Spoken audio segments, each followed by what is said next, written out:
بسم اللہ الرحمن الرحیم۔ آج کا عنوان جو ہے وہ ہے کہ ہم بیعت کیوں کرتے ہیں، یا بیعت کس سے کی جائے اور بیعت کرنے والا کون ہو۔ جس کے ہاتھ پر ہم بیعت کرتے ہیں اسے مرشد کہا جاتا ہے، اور مرشد کے لغوی معنی ہیں جو راہ حق اور راہ ہدایت پر اپنے سالک کو چلائے۔ یہ راہ حق کیا ہے؟ اللہ تعالیٰ اور اس کے رسول صلی اللہ علیہ وآلہ وسلم کے احکامات پر چلانا ہی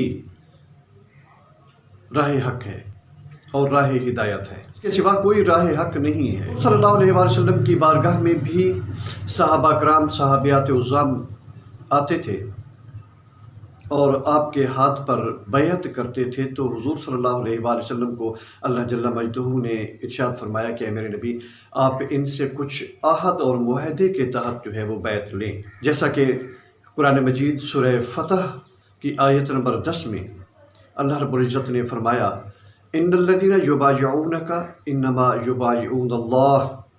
اے میرے نبی، جن لوگوں نے آپ کے ہاتھ پر بیعت کی تو انہوں نے اللہ کے ساتھ بیعت کی ہے۔ ید اللہ فوق ایدیہم، اب اللہ کا ہاتھ جو ہے وہ ان کے اوپر ہے۔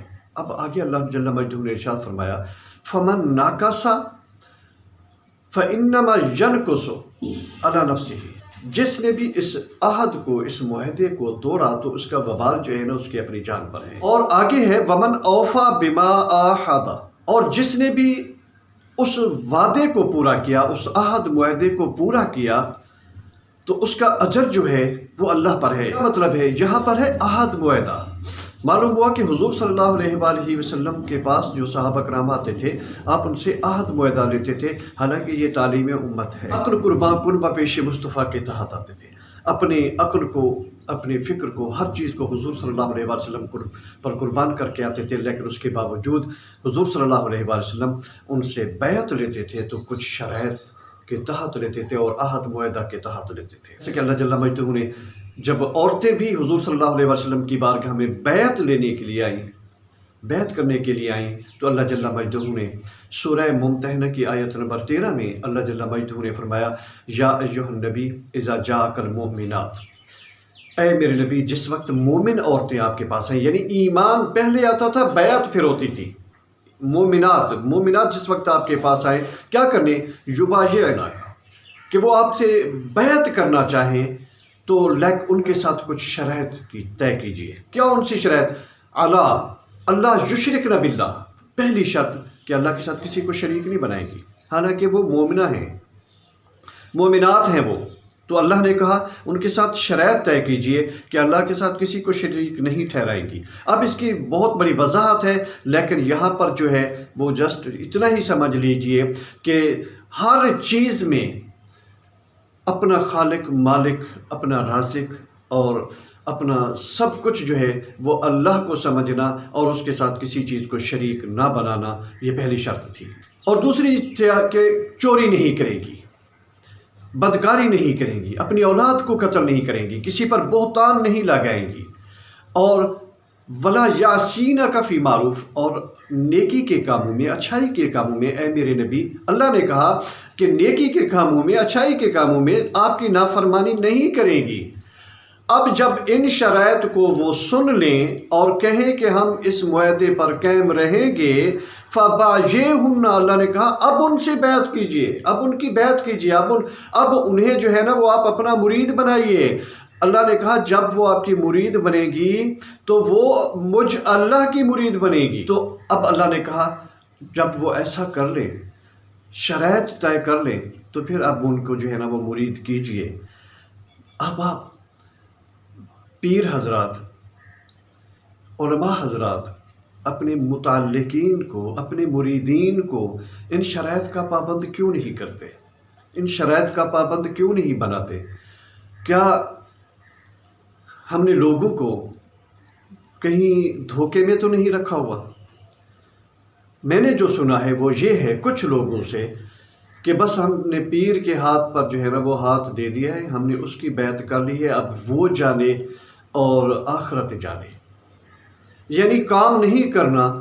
ہم نے آخرت کے لیے کوئی کام نہیں کرنا، بس اسی آسرے پر ہیں کہ بس جی ہم نے جو ہے نا وہ اس پیر کے ہاتھ پر جو ہے نا وہ بیعت کر لی ہے، اب ہم نے کچھ نہیں کرنا، سارا کچھ اسی نے کرنا ہے۔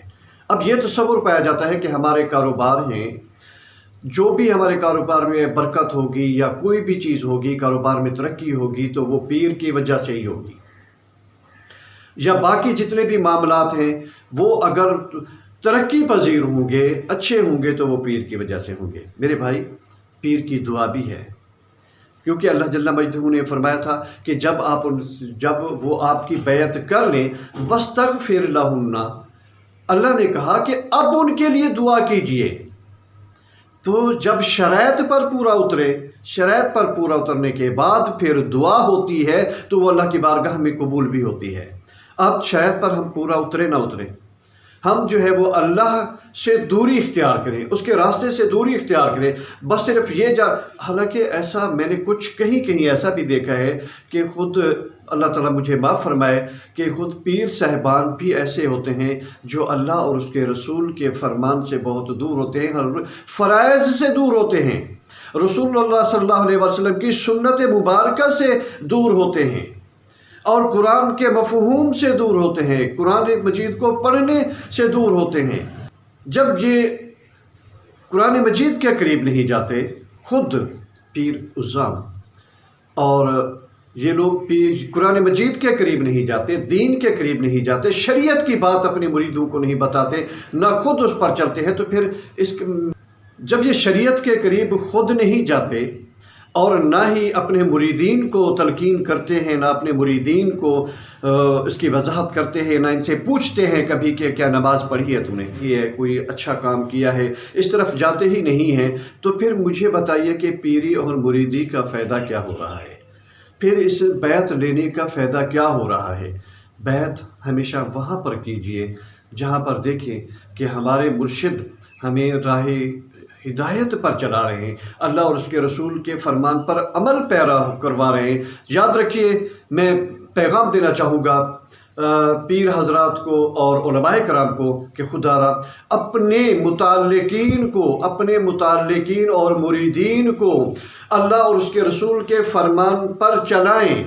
خدا کی قسم، اگر آپ لوگ اپنے مریدین کو، کیونکہ ہر بندہ جو ہے نا کسی نہ کسی پیر، کسی نہ کسی عالم سے وابستہ ہے، اگر آپ اپنے مرید کو، اگر آپ اپنے متعلقین کو جو ہے وہ اللہ اور اس کے رسول کے فرمان پر چلائیں گے تو یقین کیجئے یہ شریعت کا نفاذ ہو جائے گا۔ ہر گھر سے جو ہے نا وہ شریعت کی آواز آئے گی، ہر گھر سے حضور صلی اللہ علیہ وسلم کی محبت کی آواز آئے گی، قرآن کی آواز آئے گی۔ یہ تبھی ممکن ہے جب ہم سب اللہ اور اس کے رسول صلی اللہ علیہ وآلہ وسلم سے محبت کرتے ہوئے اپنے مریدین کو راہ ہدایت پر چلائیں گے اور اس پر سختی کریں گے کہ آپ لوگ اللہ اور اس کے رسول صلی اللہ علیہ وسلم کے راستے پر چلیں، تبھی آپ لوگ ہمارے مرید ہو۔ اگر نہیں چلو گے تو ہمارا اور آپ کا معاہدہ جو ہے وہ عہد معاہدہ جس پر ہم تم سے بیعت لے رہے ہیں تو وہ ختم ہو جائے گا۔